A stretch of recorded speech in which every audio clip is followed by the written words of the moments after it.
como pudimos escuchar hace un rato, en un debate un tanto estéril sobre por qué razón pasó la aprobación en dos lecturas consecutivas del proyecto de ley de modificación del presupuesto general de la Nación correspondiente a este año, conocido como presupuesto complementario, pues en efecto ese presupuesto acaba de ser convertido en ley.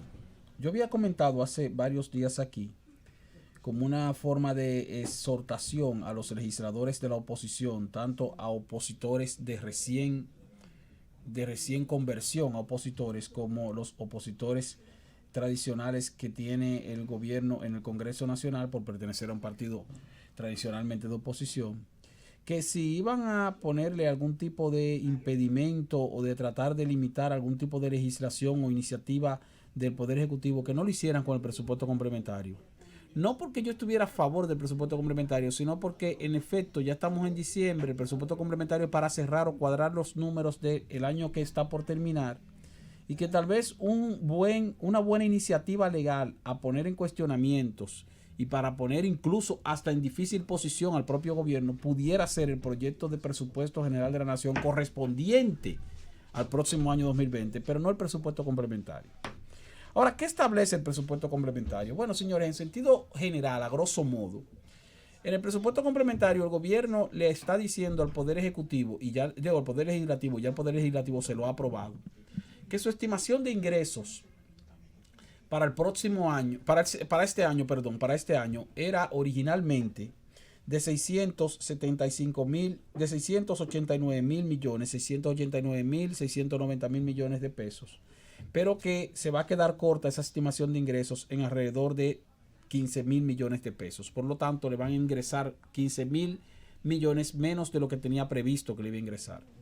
Pero también manifiesta ahí el Congreso, el Poder Ejecutivo, que le van a entrar recursos extra presupuestarios por alrededor de 2.600 millones de pesos. Por lo tanto, el faltante sería de alrededor de 12.500 millones de pesos. Pero también le está diciendo el Poder Ejecutivo al Congreso que sus gastos para el año que viene, en vez de ser 765 mil millones de pesos, van a ser 775 mil millones de pesos. Por lo tanto, sus gastos van a aumentar en 10 mil millones de pesos más. Quiere decir que el déficit estimado para este año, que originalmente era de 75.500 millones de pesos, va a aumentar en un poco más de 22.500 millones. ¿Por qué? Porque los ingresos se redujeron en cerca de 13.000 millones y los gastos aumentaron en alrededor de 10.000 millones. Por lo tanto, el Poder Ejecutivo le ha solicitado al Congreso que le apruebe o le autorice aumentar el endeudamiento programado para este año de 75.500 millones a 98.000 millones. Es decir, aumentarlo en poco más de 22.000 millones de pesos. En forma adicional a autorizar ese endeudamiento adicional de 22.500 millones de pesos, el Poder Ejecutivo le solicita al Congreso que le autorice a transferir alrededor de 28.000 millones de pesos de varias instituciones del Estado hacia otras instituciones del Estado. Es decir, reducir la partida presupuestaria de algunas instituciones del Estado para aumentar las mismas partidas o en partidas distintas, pero por el monto total igual, de 28.000 millones de pesos a otras instituciones del Estado. Es decir, hacer una transferencia o hacer varias transferencias de recursos entre instituciones, lo cual no altera el presupuesto en cuanto al monto, sino que lo que hace es que altera las partidas presupuestarias correspondientes a cada institución. Eso pudiera decirse que es algo burocrático. Pero en forma adicional, el Poder Ejecutivo le ha dicho al Congreso, mira, en el sector eléctrico principalmente las empresas distribuidoras acumularon deudas y acumularon deudas adicionales a las programadas este año. Y esas deudas que contrajeron las empresas distribuidoras este año, adicionales a las estimadas originalmente, que tienen que ver principalmente con la situación que se dio a finales del año pasado. Ustedes recuerdan que la principal generadora de electricidad, AES Andrés, salió del sistema por una falla causada por un rayo, y entonces salieron 300 megavatios del sistema, que eran 300 megavatios a gas natural, que son de bajo costo, y el gobierno tuvo que contratar plantas de alto costo para poder paliar esas interrupciones, y ese paliativo implicó un aumento extraordinario en los gastos del gobierno en generación. Por lo tanto, aumentó la deuda con los generadores y aumentó la deuda también con otros sectores en el sector eléctrico. También hay otros cuestionamientos que se pudieran hacer a la administración de las distribuidoras, pero no voy a entrar en detalles sobre esa parte.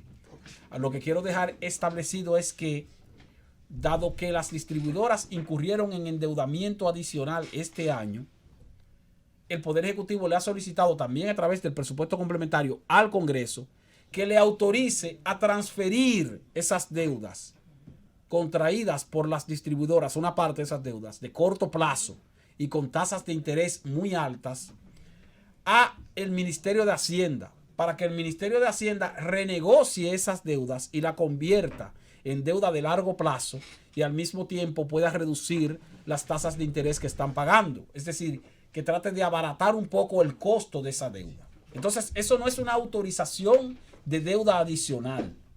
Es una autorización para transferir las deudas de una institución del Estado hacia otro estamento del Estado. Hacia el estamento del Estado que, como el Ministerio de Hacienda, tiene a su vez la facultad de renegociar deudas. Y le pide al Congreso que le autorice a Hacienda a renegociar esas deudas. Porque hay deudas de esas que son con la banca local a corto plazo con tasas de interés altas.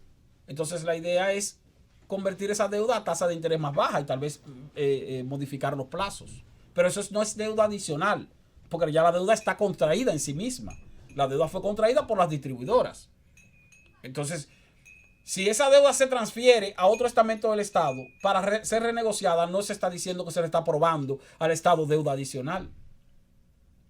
Se le está aprobando al Estado en ese presupuesto complementario deuda adicional por 22.500 millones de pesos, más o menos. Lo cual es grave, lo cual es preocupante, porque lo que estamos haciendo es aumentando el déficit fiscal programado para este año de 75.500 millones de pesos a 98.500 millones de pesos. O sea, casi 100.000 millones. Un incremento extraordinario del déficit. ¿Por qué? Porque se redujo la estimación de ingresos y aumentó la estimación de gastos. Pero de ahí a decir que también se autorizó endeudamiento adicional por alrededor de 30.000 millones de pesos, eso no es cierto. Se autorizó endeudamiento adicional por 22.000 y algo de millones de pesos y se autorizó transferencia de deudas y renegociación de deudas ya contraídas por un monto determinado ahí en el presupuesto complementario, que no lo tengo a mano el monto exacto.